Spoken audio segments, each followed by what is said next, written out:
Hello दोस्तों, स्वागत है आपका मेरे चैनल में। फ्रेंड्स, आज मैं आपके लिए लाया हूँ ग्रुप डी में जो कि 30 अगस्त को पूछे गए थे थर्ड शिफ्ट में।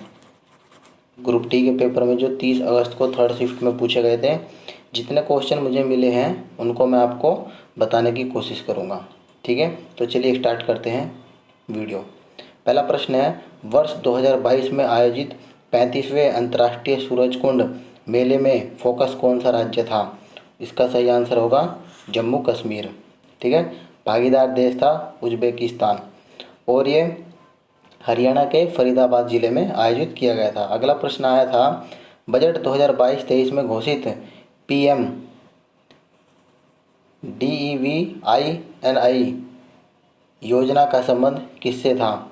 तो इसका सही आंसर था उत्तरी पूर्वी भारतीय राज्यों के विकास के लिए। इसके लिए बजट 1500 करोड़ रुपए आवंटित किए गए थे। इसकी फुल फॉर्म है prime minister development initiative for north east.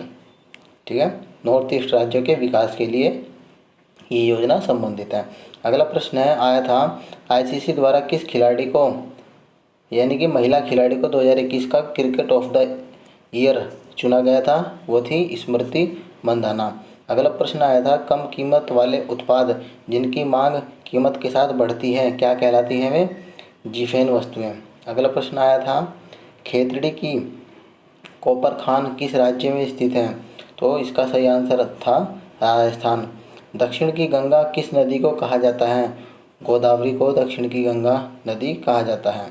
अगला प्रश्न आया था, नवंबर 2021 में भारत सरकार द्वारा 8वीं अनुसूची की 22 भाषाओं को सीखने के लिए कौन सा ऐप लॉन्च किया गया है? उसका नाम है भाषा संगम। अगला प्रश्न आया था, प्राचीन भारतीय शास्त्रों में जीवन की कितनी अवस्थाएं हैं? वह 4 अवस्थाएं, ब्रह्मचर्य, गृहस्थ, वानप्रस्थ और संन्यास। अगला प्रश्न आया था, भारतीय संविधान में मौलिक कर्तव्यों की संख्या कितनी है? तो ये 11 हो गई है, 42वें संविधान संशोधन के द्वारा शामिल किया गया था। मौलिक कर्तव्य से संबंधित है यानी कि पॉलिटी से भी क्वेश्चन आ रहे हैं अच्छे, तो आपको पढ़कर जाना है। अगला प्रश्न है, अंडमान और निकोबार में कौन सी भाषा बोली जाती है? हिंदी और अंग्रेजी। नेक्स्ट क्वेश्चन था, पंचायती राज में कितने विषय शामिल किए गए हैं? तो 29 विषय शामिल किए गए हैं। अगला प्रश्न है, अवतल दर्पण में अगर वस्तु को F और C के बीच रखा जाए तो प्रतिबिंब कहाँ बनेगा?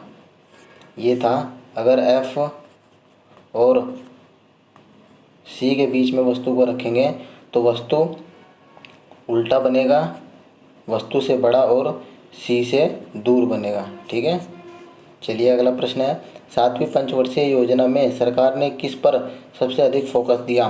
तो सरकार ने शिक्षा, रोजगार और स्वास्थ्य पर और जनसंख्या वृद्धि की कमी पर जोर दिया था। अगला प्रश्न आया था, 1757 में कौन सा युद्ध हुआ था? तो प्लासी का युद्ध हुआ था 23 जून 1757 में। किसके बीच हुआ था? रॉबर्ट क्लाइव और सिराजुद्दौला के बीच में हुआ था। और बक्सर का युद्ध 21 नवंबर 1764 को हुआ था। ये भी आने के चांस हैं, तो याद रखिएगा।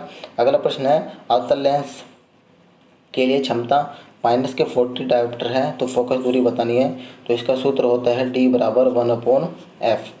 हमें डायोप्टर दिया है यानी कि क्षमता दी गई है, ये हमारा मीटर में इसका आंसर आएगा। तो इसको D = 100/मीटर में करने के लिए F बराबर फोकस दूरी निकालनी है। तो 100 बराबर डायोप्टर कितना है हमारा? -40, 2 दूनी 4, 2 पंजे 10, तो 2.5 मीटर इसका राइट आंसर होगा।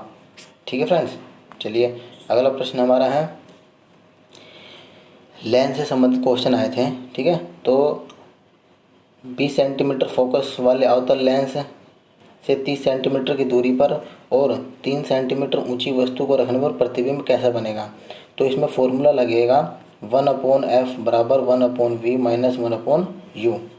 f की वैल्यू -20 दी है, v हमें निकालना है और u दिया हुआ है 30। ठीक है, तो इसको सोल्व करने के बाद 1/20 माइनस 1/30, तो ये आ जाएगा 1/60 बराबर 1/v। -3 और -2 कितना हो जाएगा? 5, -5, तो 60/5 माइनस के, तो कट के आ जाएगा माइनस के 12 सेंटीमीटर। अब पूछा है इसकी ऊंचाई क्या होगी, तो ऊंचाई का फॉर्मूला है प्रतिबिंब की ऊंचाई बराबर प्रतिबिंब की लंबाई बराबर वस्तु की लंबाई v/u।